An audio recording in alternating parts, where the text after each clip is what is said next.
করা হয়েছে, আমি কিন্তু সেটা মনে রাখিনি। তার বাচ্চাটা আমার 11টা থেকে 8টা বছরের বাচ্চাটা আমার, তাই তো? তো আমি কিন্তু মনে করিনি। অফিসে কিন্তু আমাকে বেশ সবাই মিলে আলোচনা করে আমাকে বললো আমি নাকি মিথ্যা কথা বলি। মিথ্যা কথা আমি বলতেই পারি না, ভালো হয়েছে না, ভালো লাগে না। মিথ্যা বললে না বেশি মিথ্যা বলতে লাগে, আর সেটা খুব ইয়া হয়, মানে কি বলবো,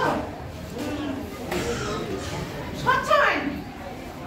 আর সত্যি কথা বলবে দেখবেন অল্পেতেই সলভ হয়ে যায়।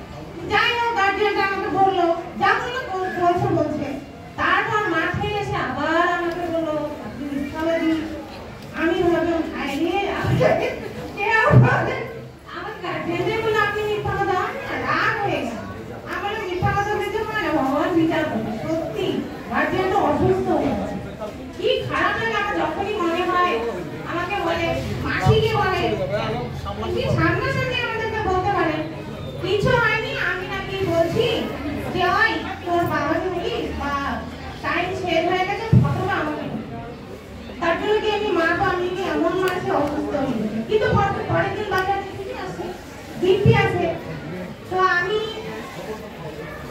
অভিজ্ঞতা থেকে বলতেছি, অনুরোধ করবো তোমরা সবাই তোমাদের বাচ্চাকে বলবা, মানে এটা তোমাদের আর আমাদের মধ্যে কিছু, হ্যাঁ বাচ্চাকে বলবা না, তোমাদের আর আমাদের মধ্যে থাকবে এটাই যে তোমরা বাচ্চাকে বলবা যে স্যার ম্যাম যা বলবে বা যেটা বলবে, হ্যাঁ আমাদের ভুল হয় প্রতিদিনই কম বেশি হয়।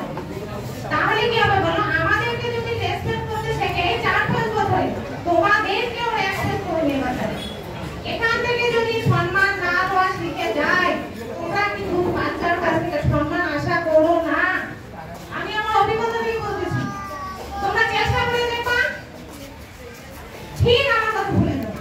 আমার অভিজ্ঞতা থেকে বলতেছি, তোমরা বলবা বাচ্চাদের, তোমাদের আমাদের মধ্যে থাকতেই পারে, কোনো বিবাদ থাকতেই পারে, হয়তো কোনো গার্জিয়ান আমাকে ওই বলতে থাকতে পারে।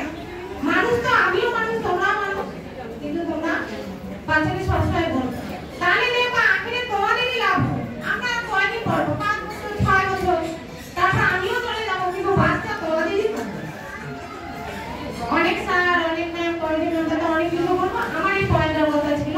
আর হচ্ছে বাচ্চাদেরকে একটু তোমরা বলবা যে কি পড়া দিতে, পড় না রে, ও যা করে যেমন ভাবে পড়ুক, যেমন ভাবে লিখুক, তোমরা শুধু বলবা পড় না রে, লেখ না, একটু বললে হয়ে যাবে। আমার মনে হয় আমরা অভিজ্ঞতা থেকে বলছি, কেউ যদি কিছু খারাপ পাও তো বলবা, কিন্তু বাচ্চাকে তোমরা ওইভাবেই বলবা। দেখো আমাদেরকে সম্মান করার অভ্যাসটা যদি হয়ে যায়, তোমরাও কিন্তু একদিন এমন সম্মান পাবো, তখন বলবা যে না ওই ম্যাম বলছিল, অবশ্যই ওই রাখি ম্যামও বললো। তো ঠিক আছে এটাই।